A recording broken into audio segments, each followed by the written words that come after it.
ഏറ്റുമാനൂരിൽ അന്യസംസ്ഥാന തൊഴിലാളികൾ താമസിച്ചിരുന്ന വാടക വീട്ടിൽ മാരകായുധങ്ങളുമായി അതിക്രമിച്ചു കയറി കവർച്ച നടത്തിയ കേസിൽ അറസ്റ്റിലായവരുടെ എണ്ണം 4 സംഭവത്തിൽ പ്രായപൂർത്തിയാകാത്ത 2 പേരും പിടിയിലായിട്ടുണ്ട്. പുതുപ്പള്ളി വെട്ടിമറ്റം വിമൽജിത്ത്, കുമരകം ഇല്ലിക്കൽ പാത്തേരിച്ചിറ മിലൻ പി ജോസ് എന്നിവരാണ് കഴിഞ്ഞ ദിവസം അറസ്റ്റിലായത്.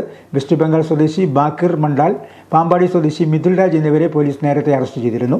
2026 ആഗസ്റ്റ് 9 വെളുപ്പിന് 12:30 പേരൂർ പൂവത്തുമൂട് ഇടയാലിമാലിൽ സിബി കുര്യന്റെ ഉടമസ്ഥതയിലുള്ള വാടക വീടിന്റെ താഴത്തെ നിലയിലെ ഷെഡിൽ താമസിച്ചിരുന്നവരെയാണ് സംഘം ആക്രമിച്ച് കവർച്ച നടത്തിയത്.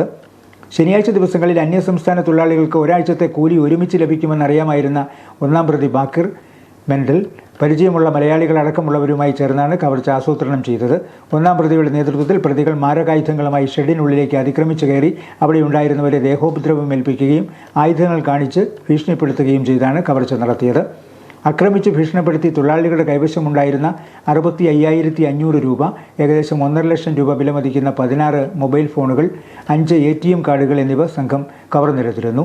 കവർന്നെടുത്ത ATM കാർഡ് ഉപയോഗിച്ച് കൈതേപ്പാലം ഭാഗത്തെ ATMൽ നിന്ന് 7,000 രൂപ പിൻവലിച്ചതായി പരാതിക്കാരന് ലഭിച്ച സന്ദേശം നിർണായക തെളിവായി. 2 പേർ മോട്ടോർ സൈക്കിളിലെത്തി പണം പിൻവലിക്കുന്ന ദൃശ്യങ്ങളും CCTVയിൽ നിന്ന് ലഭിച്ചു. ഇവർ സഞ്ചരിച്ചിരുന്ന യമഹ മോട്ടോർ സൈക്കിളിന്റെ RC വിവരങ്ങൾ പരിശോധിച്ച് ഉടമയെ തിരിച്ചറിയുകയും ഉടമയിൽ നിന്ന് ലഭിച്ച വിവരങ്ങളുടെ അടിസ്ഥാനത്തിൽ പ്രതികളിലേക്ക് അന്വേഷണം എത്തുകയുമായിരുന്നു. സംഘത്തിലെ പ്രായപൂർത്തിയാകാത്ത 2 പേരെ ജുവനൈൽ ജസ്റ്റിസ് ബോർഡിന് മുന്നിൽ ഹാജരാക്കി. കോട്ടയം ജില്ലാ പോലീസ് മേധാവിയുടെ നിർദ്ദേശാനുസരണം മുഴുവൻ പ്രതികളെയും കണ്ടെത്തുന്നതിനുള്ള അന്വേഷണം പുരോഗമിക്കുകയാണ്.